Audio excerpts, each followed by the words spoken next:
Jadi buat orang-orang yang sedang berhutang sekarang, bagaimana caranya agar saya memiliki penghasilan yang jauh lebih banyak daripada di hari ini? Berkali-kali lipat. Kalau hutang kamu 1 miliar, kalau Allah kasih kamu rezeki 100 miliar atau 10 miliar, hutangnya lunas apa tidak?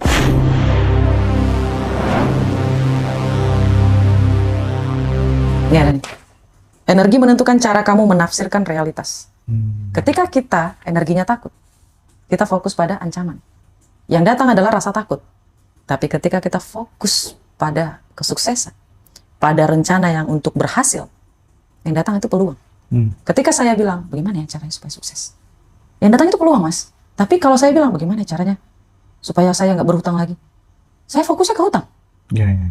Kan kalimat otak kita tidak bisa membedakan yang negatif dan positif, Mas.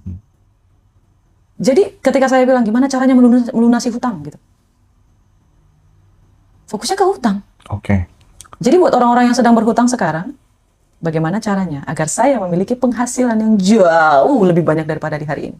Berkali-kali lipat. Kalau hutang kamu 1 miliar, kalau Allah kasih kamu rezeki 100 miliar atau 10 miliar, hutangnya lunas apa tidak? Ya, ya. Pasti lunas. Mentalitasnya dibedain, Mas. Kalau misalnya orang itu mengalami sebuah kejadian yang tidak sesuai dengan yang dia ekspektasikan gitu ya. Pada saat dia sudah benar-benar selaras dengan mimpi yang dia idealkan dan mimpi yang dia cita-citakan, apa yang akan dilakukan orang itu yang mungkin itu justru akan memperbesar energi kesuksesannya gitu. Bagaimana memaknai kegagalan, bagaimana memaknai sakit hati, bagaimana memaknai dikhianati, ditipu, dihina, dicaci maki. Caranya dia mengubah, mengolahnya menjadi bekal untuk masa depan tuh gimana? Indikator bahwa dia sudah selaras dengan keinginan yang dia inginkan tadi. Kalau saya bilang simple, pasti orang nggak percaya ya, Mas. Hidup ini hanya untung dan untung banget, Mas. Kalau sesuatu hal tidak terjadi seperti apa yang kita inginkan, maka kita dapat pembelajaran. Ya, Kita untung. untung.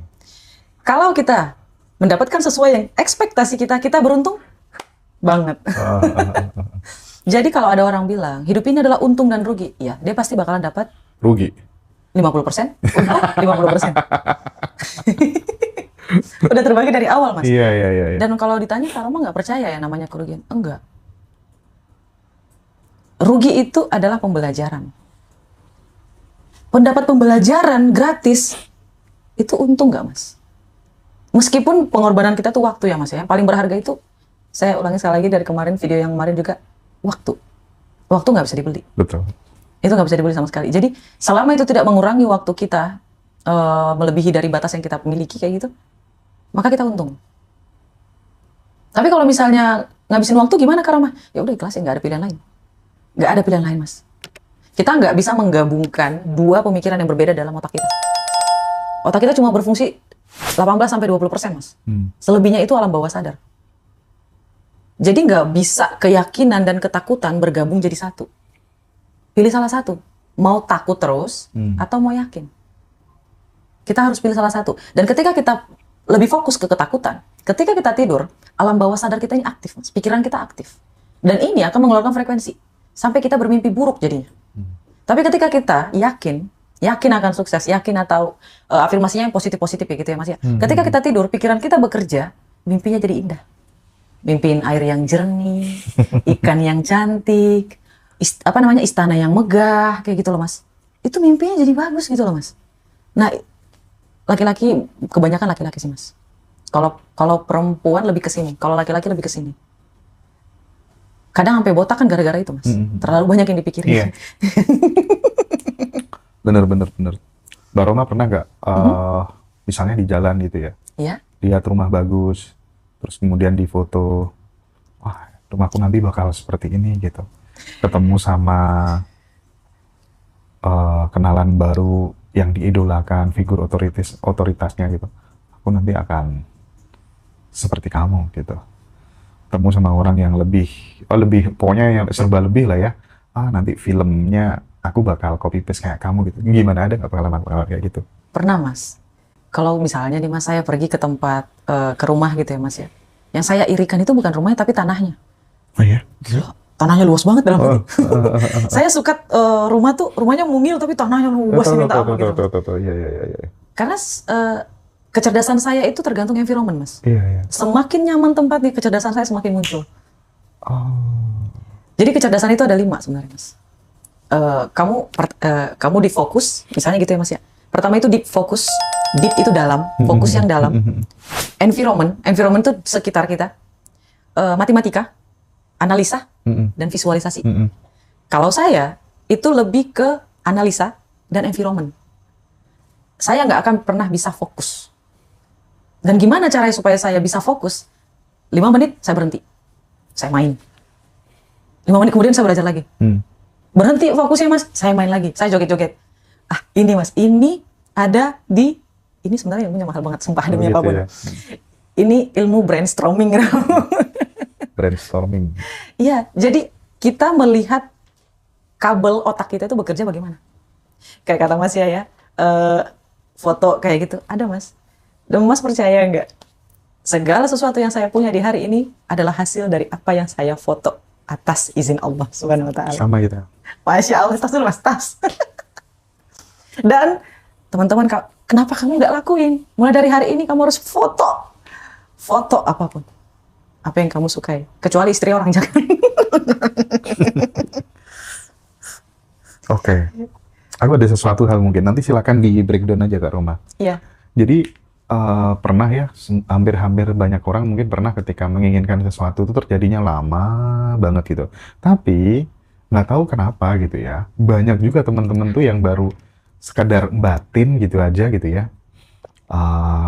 Aku pernah misalnya kayak lewat gitu ya, terus kemudian ngobrol gitu ya, oh kok nggak ada ya sawah di pinggir jalan, tanah di pinggir jalan kayak gini, di daerah sini yang dijual kan bagus ya, di tengahnya dikasih rumah, terus kanan kirinya sawah-sawah semuanya gitu kan, terus dikasih pagar gitu kan. Tiba-tiba gitu nggak ada seminggu gitu pas ke Surabaya sama driver gitu, Mas ada tanah mau dijual sawah. Lokasinya tuh pas waktu aku bilang kayak gitu. Subhanallah. Nah kejadian kayak gitu tuh terlalu sering gitu loh. Cuman kan yang jadi masalah, kenapa kalau dulu kok enggak? Dulu tuh susah dan lama banget.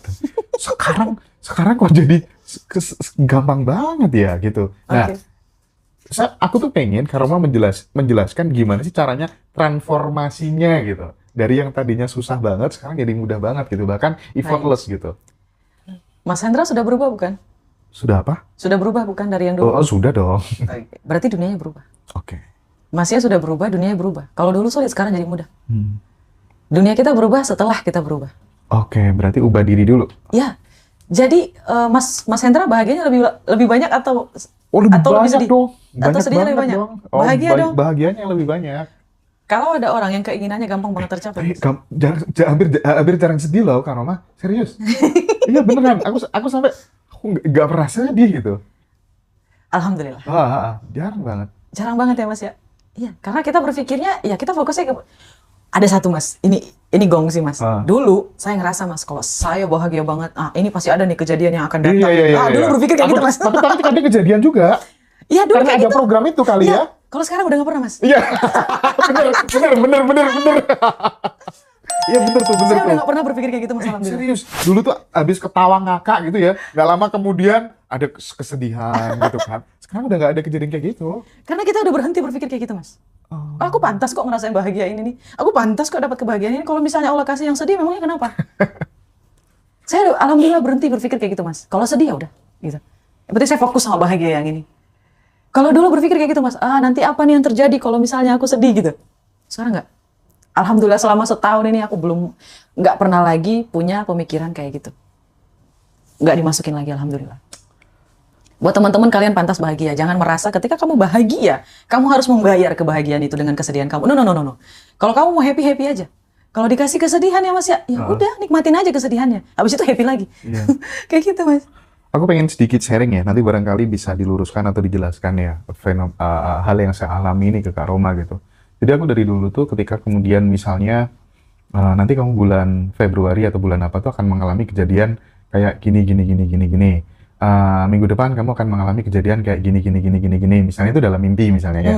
Dan itu akhirnya kan aku jadi antisipasi kan, melakukan semacam kayak tindakan preventif, dan itu dari tindakan preventif yang aku lakukan itu semacam kayak menimbulkan ketakutan Dan itu dan akan terjadi. justru malah kejadian. Iya, Mas. Akhirnya kan karena udah terlalu sering kan, capek kan kayak gitu terus, ternyata nggak bisa dilawan ya. Ya udah deh, kalau mau terjadi, terjadilah, nggak apa-apa. Bodo amat. Dan terus kemudian aku lepasin, makin nggak takut, nggak kejadian. Setuju, Mas. Saya setuju. Jadi kalau misalnya mau terjadi, ya udah terjadi aja. Misalnya nih, Mas, biasanya saya punya waktu schedule ya, Mas ya. Saya manusia tipenya itu tertata. Waktu aja saya tata kayak gitu. Jadi sebenarnya waktu jam sekarang tuh tadi habis makan siang itu saya selalu istirahat. Saya nonton Netflix lah, apalah kayak gitu ya, Mas ya. Jadi otak saya itu udah mulai nonaktif di saat jam segitu ya, Mas ya. Karena saya kira nggak akan bikin video kan. Terus saya bilang ke asisten saya, aduh, ini kayaknya jamnya saya jam istirahat deh.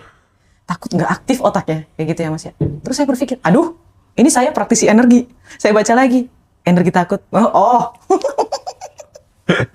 Saya baca lagi ilmu saya gitu ya, Mas ya. Nggak bisa takut. Terus ya udah saya lepasin aja. Kalau nasib saya memang dapat viewers yang banyak, nah, itu akan banyak. Tapi kalau misalnya memang tidak dapat, ya tidak banyak. Ini saya membayangkan kalau podcastnya berjalan lancar, saya membayangkan viewersnya banyak, saya membayangkan dapat like-nya banyak, kayak gitu ya, Mas ya. Kalau Allah kasih, alhamdulillah. Kalau Allah nggak kasih, ya jadi pembelajaran. Untung dan untung banget gitu loh, Mas. Nah, itu intermezzo sih, Mas. Oke.